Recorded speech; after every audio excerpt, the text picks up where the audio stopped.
नमस्कार मंडळी, खाताय ना? खातच राहिलं पाहिजे. आज आपण बनवणार आहोत अतिशय चविष्ट, पौष्टिक, आरोग्यदायी अशी घरगुती पद्धतीची शेवग्याची भाजी. शेवग्याच्या शेंगा आरोग्यदायीसाठी खूप फायदेशीर असतात आणि ही भाजी अगदी कमी साहित्यामध्ये झटपट तयार होते. चला तर मग न वेळ घालवता सुरू करूया आपण आजची रेसिपी. हां, आणि आपण या शेवग्याच्या शेंगासोबत शेवग्याच्या पानांचीही भाजी केली जाते बरं का. तर अशा प्रकारे इथे मी शेवगा कट करून त्यांना धुवून घेतला आहे. अशा साईजमध्ये मी शेवग्याच्या शेंगा कट करून घेतलेल्या आहेत आणि दोन्ही साईडने असे छोटे छोटे कट देऊन घ्या, जेणेकरून शेवग्याच्या शेंगा लवकर शिजतील.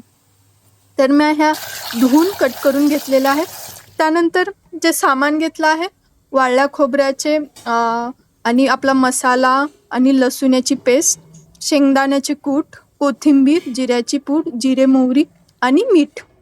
आता एका कढईमध्ये तेल गरम झालं की त्यामध्ये मी जिरे आणि मोहरीची फोडणी दिली आहे. मोहरी तडतडली आणि जिरे थोडे लालसर झाले की त्यामध्ये आपण कढीपत्ता टाकलेला आहे. कढीपत्ता थोडासा तडतडला की त्यामध्ये आपण कोथिंबीर टाकून घेऊया. कोथिंबीर थोडी परतून घेऊया. थोडीशी कोथिंबीर भाजली गेली त्यामध्ये आपण चवीनुसार मीठ टाकलेलं आहे. मीठ टाकल्यानंतर आपण त्यामध्ये जे पेस्ट केली आहे, सुके खोबरे, घरगुती मसाला आपला आणि लसणाची जी पेस्ट बनवली आहे, मिक्सरमधून काढला आहे, ती टाकून घेतली आहे. ती थोडी मिक्स करून तिला सगळीकडे मिक्स करून थोडीशी भाजून घेऊया आणि त्यामध्ये आता आपण आपल्या कट करून घेतलेल्या शेवग्याच्या शेंगा टाकूया. ह्या शेवग्याच्या शेंगा टाकल्यानंतर त्याही सगळ्या मिक्स करून घेऊया आपल्या मिश्रणासोबत. आणि आता ह्यामध्ये आपण थोडंसं पाणी टाकूया. सुरुवातीला अगदी थोडंसं पाणी टाकायचं आणि त्यामध्ये हे छानपैकी शिजवून घ्यायचं. हे चांगलं 2-3 मिनिट त्याला तेल सुटेपर्यंत भाजून घ्या. सुरुवातीला मी बोलल्याप्रमाणे शेवग्याच्या शेंगाची जशी भाजी करतात त्याचप्रमाणे त्याच्या पानाचीही भाजी केली जाते. त्यामध्ये कॅल्शियम खूप आहे, शरीरासाठी खरंच खूप चांगलं आहे. तुम्ही असं अल्टरनेट डे वगैरे आपल्या जेवणात ॲड करू शकता.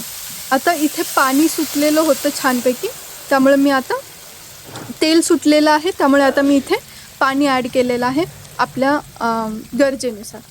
त्यानंतर मी त्यामध्ये शेंगदाण्याची कूट आणि जिऱ्याची पूड ॲड केली आहे.